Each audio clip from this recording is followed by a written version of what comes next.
Hey you guys, it's Peter, and welcome to my channel, Peter Likes Books. And today I'm going to do the mid-year 2018 edition book tag, what is it? Mid-year book freakout tag. And I've done this the last 2 years, I think. And so I was just rolling through the videos, and I saw that Books and Lala did it, and I love all her videos. She's like my fave. So I was like, you know what? I haven't done it this year, and it's almost past the mid-year point. It is past the mid-year point.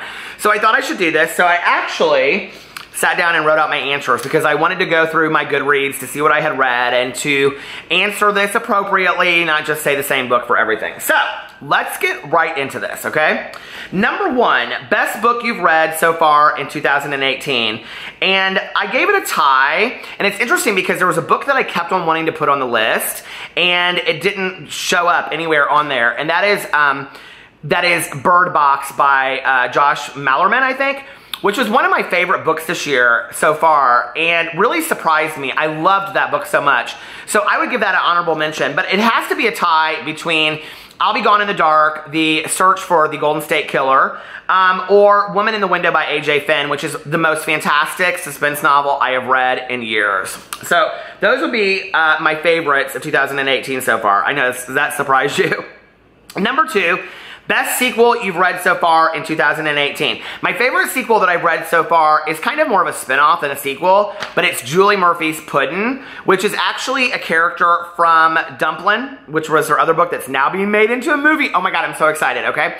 But Puddin' is a completely different character, but Dumplin' is also in that. So Willow Dean, she's in that. So you gotta, if you haven't read Dumplin' and you haven't read Puddin', what are you doing with your life, seriously? And they are great summer reads. Okay, number three, new release you haven't read yet but want to.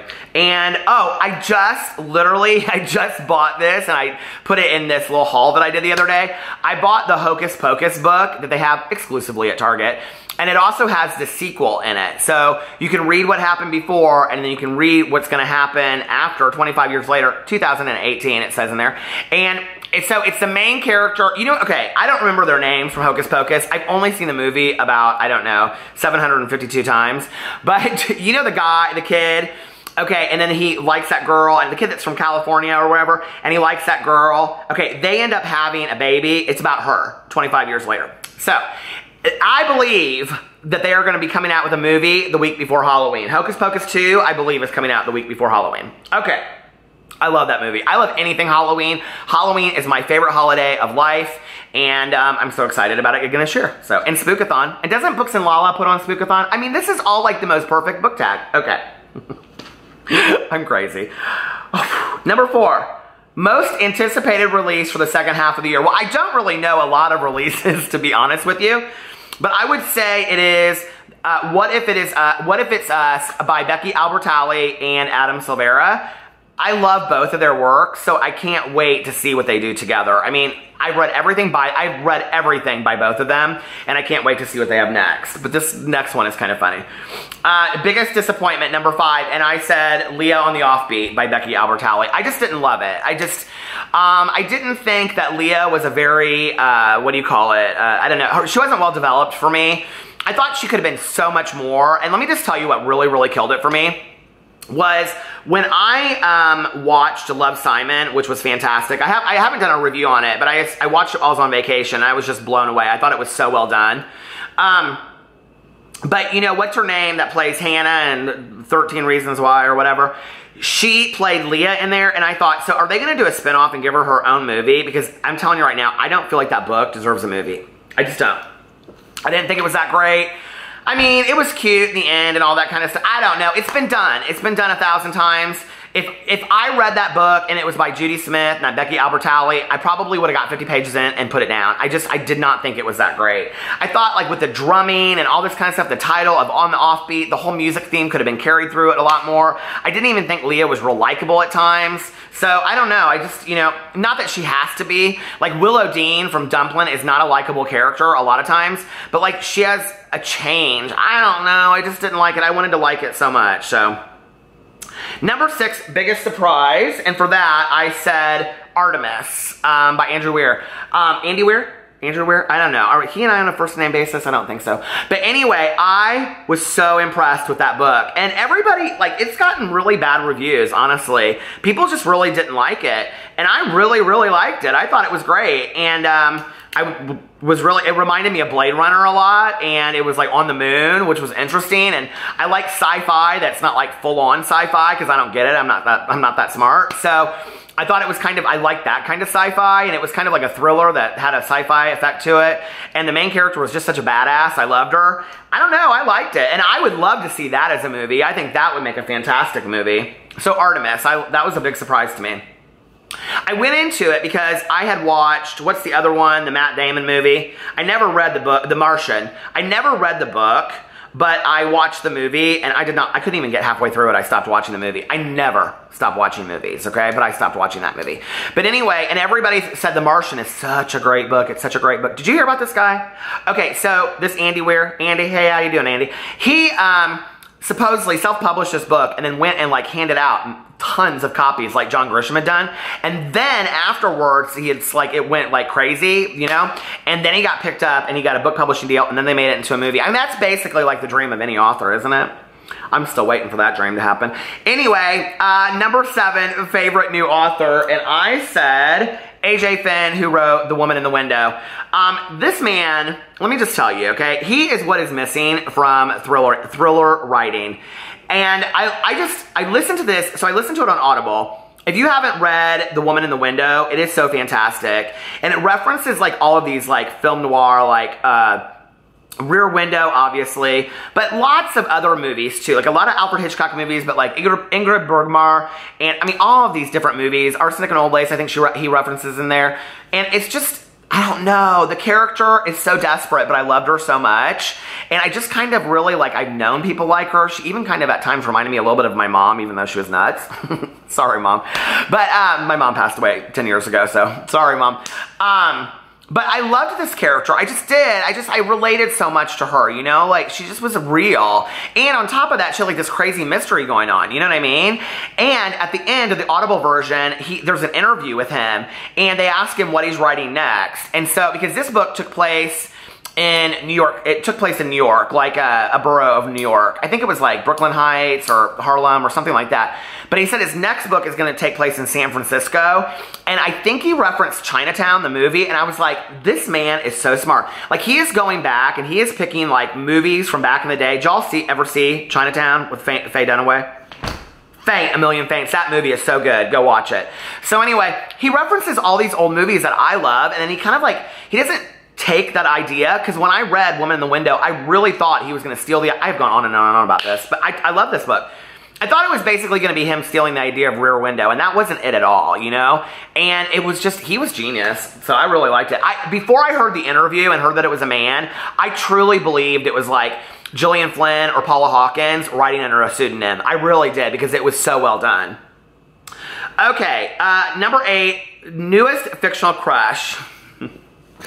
Well, I don't have a newest fictional crush, but I do have a newest non-fictional crush.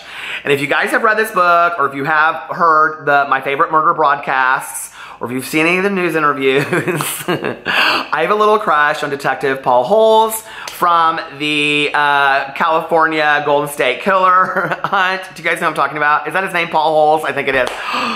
Oh my God, such a good looking man, isn't he? He is like known as like the sexy detective now or something. It's like hashtag sexy detective or something. He just recently retired, and if you read the book, he retired the day before they caught the Golden State Killer, and he had been looking for him for like 30 years. And it was the one case he wanted to solve before. This man, I mean, just, you gotta listen to his interviews on My Favorite Murder broadcast. He's fantastic.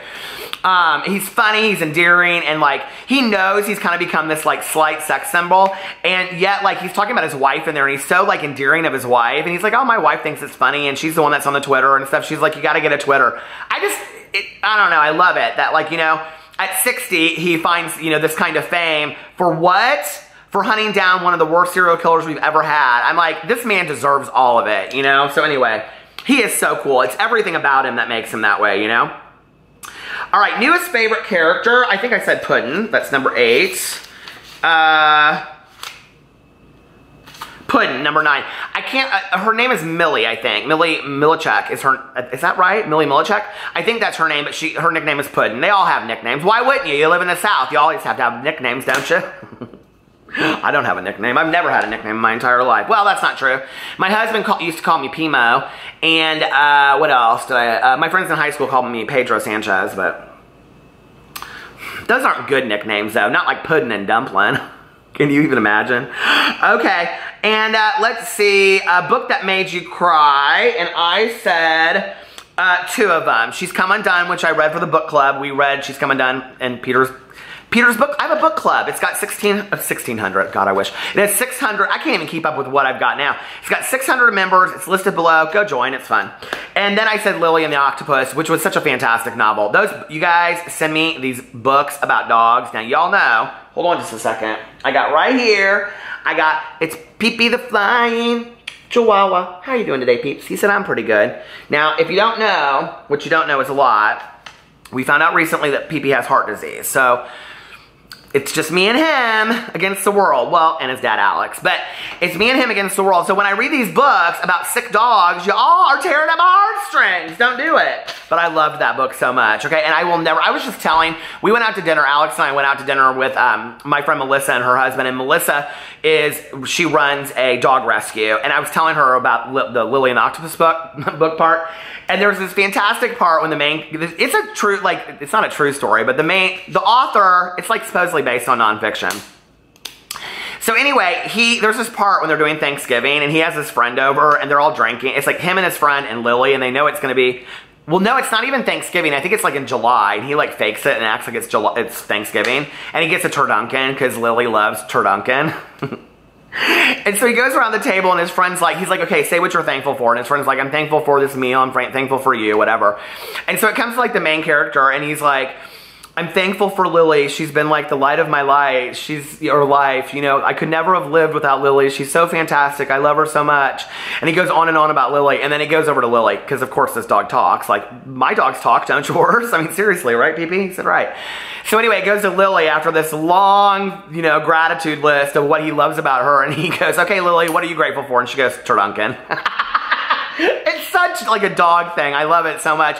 It so reminded me of The Life of Pi when that lion, I can't remember what his name is, Mr. Ed or something, that's the horse. But you know what I'm talking about? He just walks off at the end. I'm like, seriously? Okay. I did not love that book. I didn't like that book or that movie. I thought it was a beautiful movie, but I didn't really get it. Am I stupid? I don't know. I didn't love it.